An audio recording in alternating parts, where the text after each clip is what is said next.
Hi, everybody. It's November 8th. We've all made it to Friday. Scott Riley, the market update desk, NMLS number 157524. Well, we've definitely had a very busy week. A whole lot going on between the election, Fed, and everything. It'll be nice to get to the weekend to maybe lower the temperature in the room of everything, which would be nice. So yesterday we had the Fed decision. We talked about the quarter point. Wanted to go into a little bit more depth on the background on that and what was talked about within the Fed meeting.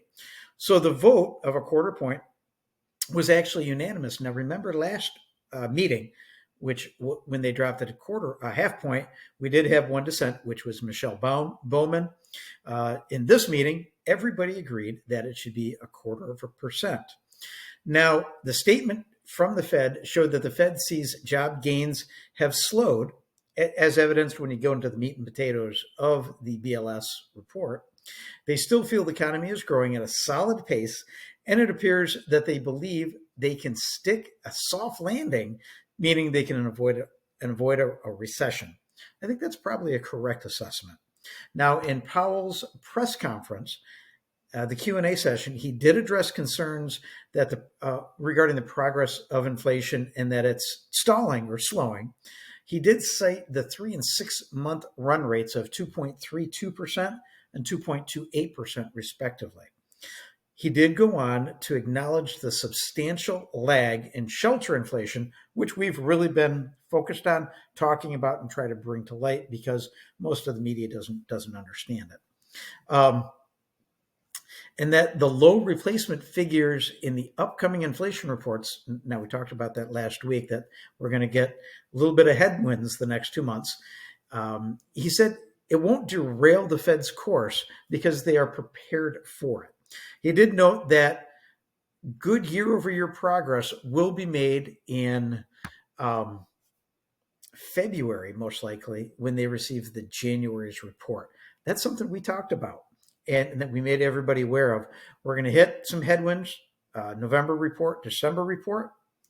And then once we get to the first of the year, we should get a little bit better. But keep in mind, in January, we have that magical, mystical BLS jobs report that tries to do a true up from the entire year, which for the past couple of years has thrown everything off balance and then been corrected a few months later.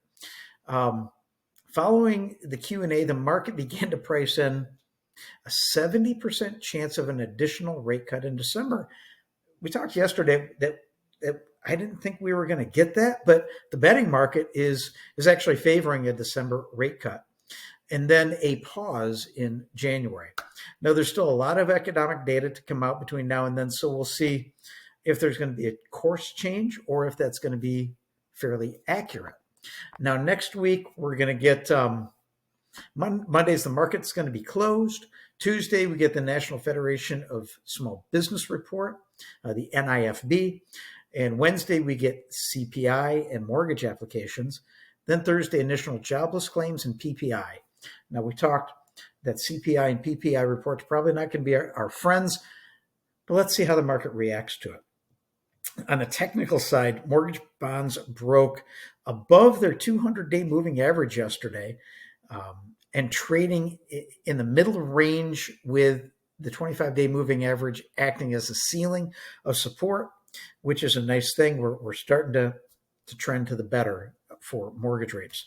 The 10-year bond is testing an important level of support at 4.332. Now, mid-afternoon today, we actually got down to about 4.27, 4.28 in the 10-year. If we can get below that, if we can close below 4.3, that's going to give us some momentum going into next week.